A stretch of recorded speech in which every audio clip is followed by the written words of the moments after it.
Bismillahirrahmanirrahim. Assalamualaikum warahmatullahi wabarakatuh. Perkenalkan, nama saya Ismail, bertugas di Regional 7 KSU Palembku sebagai Kepala Subbagian Teknik dan Infrastruktur. Pada kesempatan ini saya sedang mengikuti program PLDP 2 Angkatan 29.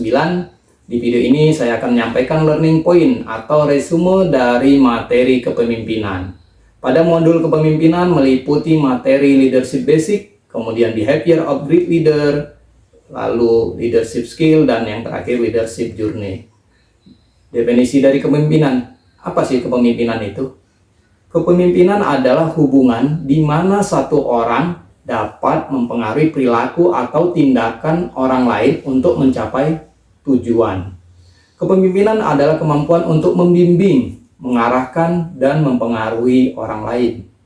Nah, nilai seorang pemimpin atau leader bukanlah ditentukan oleh hasil yang dicapai oleh diri pribadi, melainkan oleh kemampuan untuk mencapai hasil dari pihak-pihak yang berada di bawah pengawasannya, dan pengaruh yang dipancarkan kepada orang atau pihak-pihak yang berhubungan dengannya. Kepemimpinan atau leadership adalah suatu proses mempengaruhi orang untuk mencapai tujuan yang telah ditetapkan. Ada unsur-unsur kepemimpinan. Ada 3. Yang pertama adalah pimpinan atau atasan. Ini mempunyai wewenang untuk memimpin dan mendelegasikan tugas. Kemudian di bawahnya ada anggota atau subordinat atau bawahan, itu membantu pemimpin sesuai dengan tugasnya.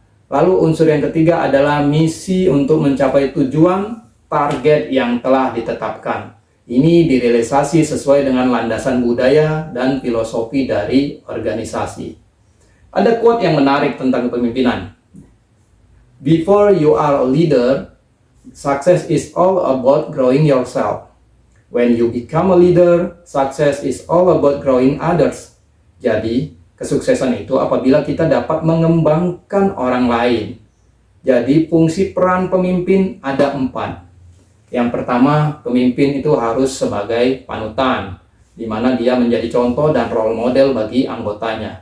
Kemudian pemimpin sebagai perintis. Pemimpin harus terjun langsung untuk mengawal suatu hal. Kemudian pemimpin sebagai penyelaras. Pemimpin dituntut untuk menjadi kolaborator dan menjaga harmoni di dalam tim. Kemudian pemberdaya. Pemimpin harus memampukan anggota, membuat anggota menjadi tahu dan mau. Itu penting bagi peran seorang pemimpin. Kemudian peran leader dalam pengembangan SDM. Sebagaimana kita ketahui, pencapaian target tim hanya memungkinkan jika seluruh anggota tim memahami dengan baik target timnya dan kompeten menjalankan tugas dan tanggung jawabnya. Ada berbagai metode yang dilakukan leader untuk mengembangkan anggota lainnya. Misalnya dengan metode training, counseling, mentoring, dan coaching. Masing-masing memiliki definisi yang berbeda dan metode yang berbeda. Training bertujuan untuk meningkatkan kemampuan dan keterampilan teknis atau soft skill. Kemudian pendekatan melalui counseling itu adalah pendekatan untuk meningkatkan atau mengembangkan perbaikan mental dan kejiwaan dari kehidupan seseorang, berkaitan dengan menyembuhkan apa yang dirasakan di masa lalu. Kemudian kalau metode mentoring adalah proses mentransfer pengetahuan dan keterampilan atau keahlian dan hubungan yang diberikan oleh mentor kepada mentee. Kemudian yang terakhir adalah coaching, pendekatan yang membantu coacher menggali pikirannya dan membuat proses belajar dari diri sendiri melalui proses kemitraan sehingga tergali potensi diri seorang anggota untuk bisa memampukan memaksimalkan potensi yang ada dalam diri sendiri. Mungkin ini resume dari materi dan modul kepemimpinan. Saya akhiri video ini. Billahi taufiq wal hidayah. Assalamualaikum warahmatullahi wabarakatuh.